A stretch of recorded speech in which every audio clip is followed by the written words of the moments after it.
Seja bem-vindo ao canal do Leandro Dias. Aqui o assunto é futebol e mais um pouco. E o tema do vídeo é Fernando Diniz. Sem dúvida, o treinador mais controverso da última década no futebol brasileiro. Vamos debater esse treinador que muitos amam odiar, muitos odeiam amar. Depois da vinheta.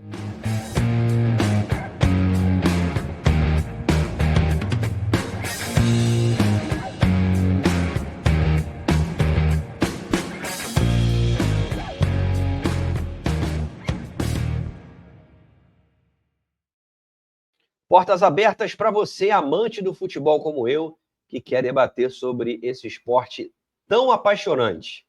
Peço para você, com muito carinho e humildade, o likezinho esperto que fortalece o canal, que está apenas começando, e também a inscrição. Deixa o like, se inscreva, não custa nada, é de graça. O canal ainda não está qualificado para receber monetização, então conto com seu auxílio. Se você acha que eu mereço, acha interessante fortalecer o canal, tá aqui o Pix, é o meu e-mail, leandrodias85@hotmail.com. Vai ficar aqui o Pix durante esse vídeo. Vamos falar sobre Fernando Diniz. É um treinador, como eu falei, desperta amor e ódio. Eu não conheço uma pessoa que faz ponderações sobre a qualidade do Diniz, os defeitos dele. Não, acho que o Diniz é bom nisso, acho que ele peca nisso aqui.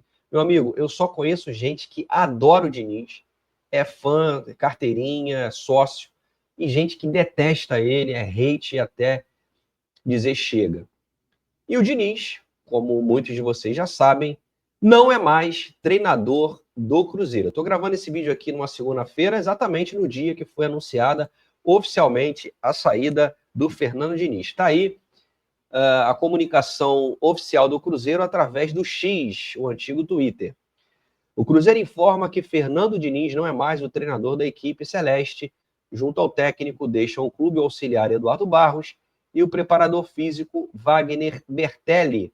Agradecemos aos profissionais pelos serviços prestados e desejamos sucesso na sequência das trajetórias. Essa é a notinha do Cruzeiro, confirmando a demissão do Fernando Diniz. É mais um clube que manda embora o treinador. E, Leandro, por que você fez vídeo sobre Fernando Diniz? Quem me conhece lá do Netflix sabe da grande admiração que eu nutria pelo Fernando Diniz.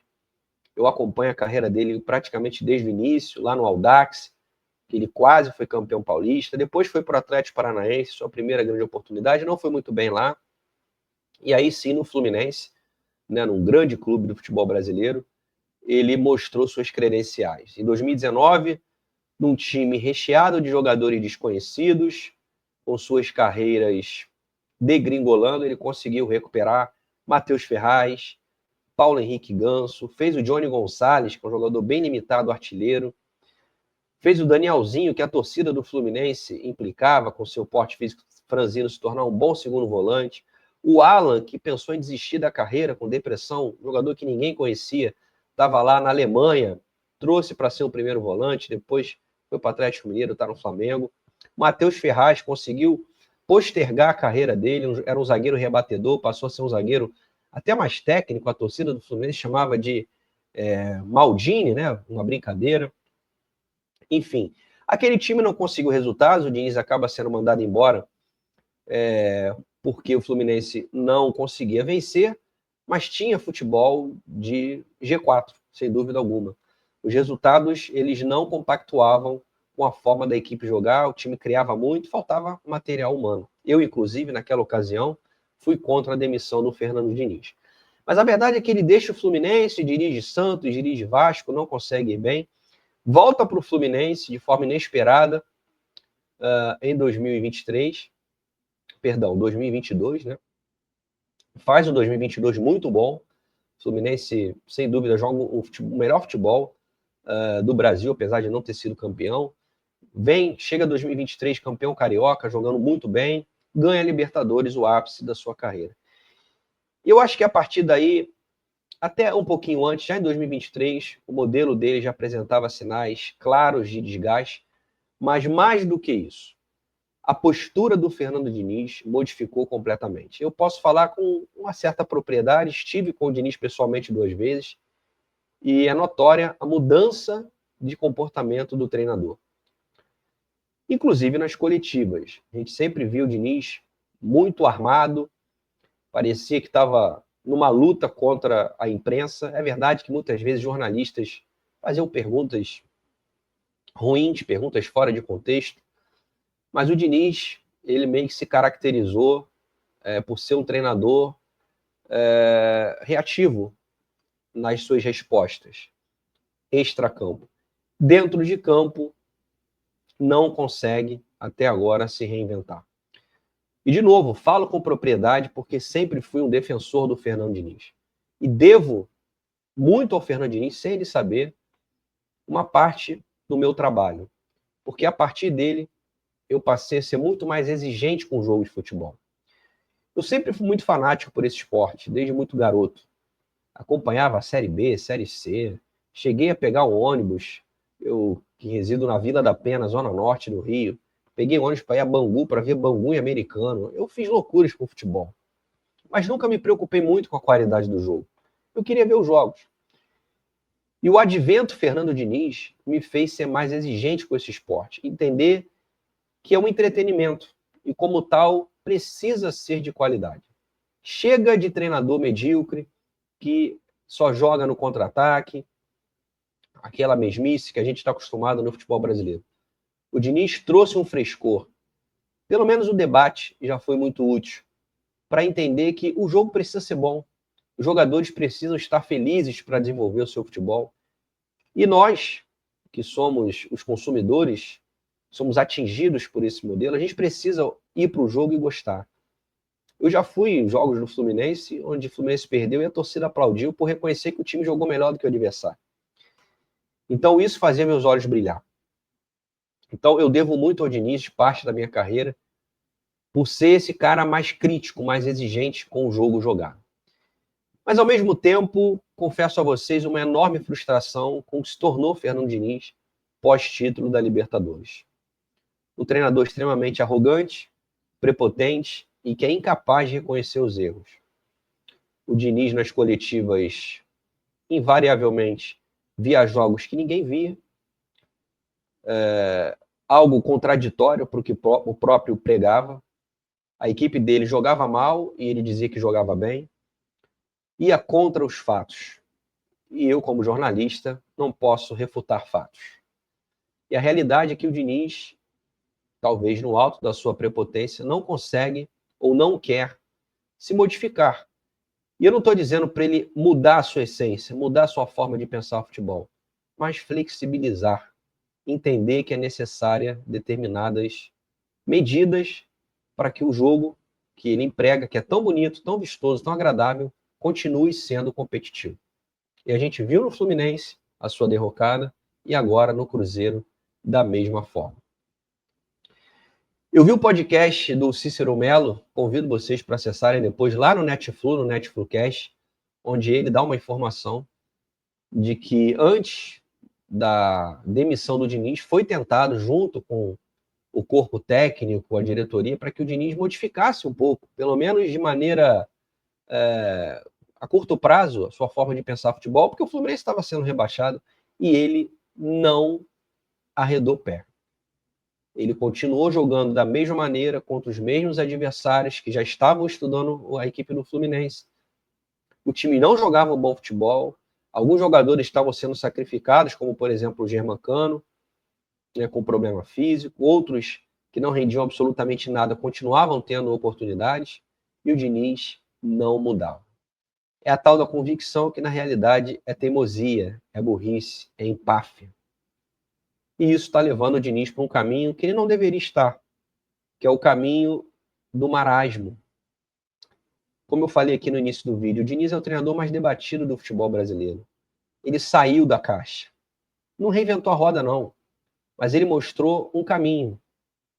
É possível você ser competitivo também jogando bom futebol, tendo mais posse de bola que o adversário, mas criando oportunidades. Ele foi se reinventando ao longo do tempo. O Fluminense de 22, por exemplo, não jogava da mesma maneira que o Fluminense de 23. 22 você tinha aquela equipe jogando em bloco, em uma determinada faixa do campo, como se fosse ali formiguinhas operárias que ficavam ao redor da bola, levando até o caminho do gol.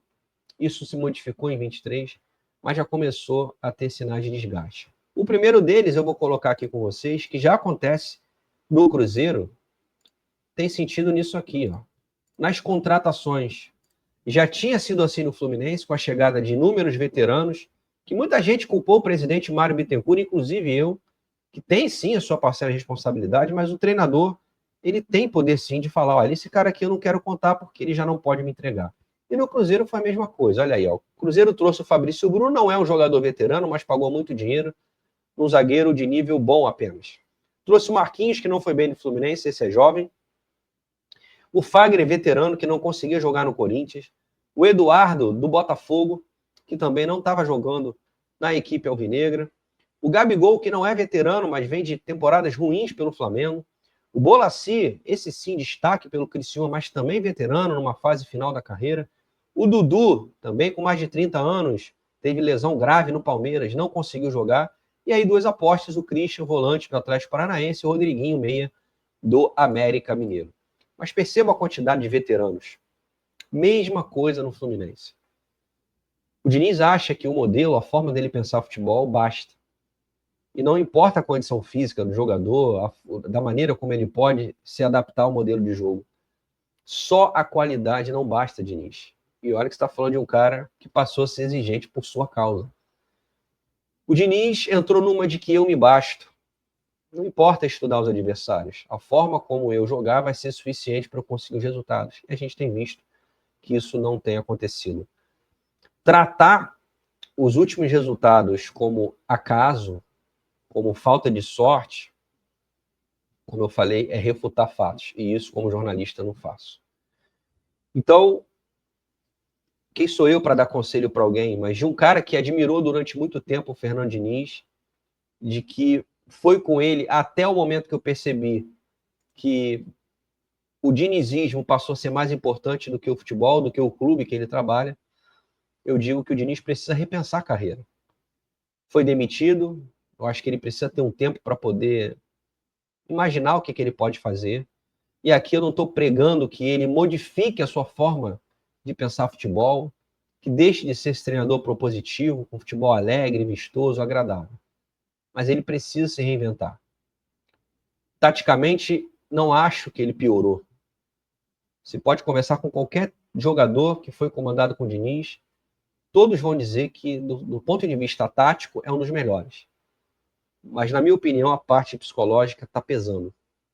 Eu acho que a falta de resultados, as críticas contundentes, muitas vezes injustas, que o Diniz recebe, as torcidas, enfim, tem deixado ele meio complicado da cabeça. Eu acho que está na hora dele repensar, parar um tempo, entender o que precisa ser feito, se bobear, voltar numa equipe de menor investimento, baixar um pouco a bola, voltar a ter a humildade que ele teve durante boa parte da carreira, que aí sim ele vai retornar, porque ele é muito bom. É dos melhores treinadores que eu vi no futebol brasileiro nos últimos tempos. Mas, de novo, a sua forma de pensar, o dinizismo, ele não pode ser maior do que o objetivo final, que é fazer os clubes onde ele trabalha serem vencedores. Adoro futebol bem jogado.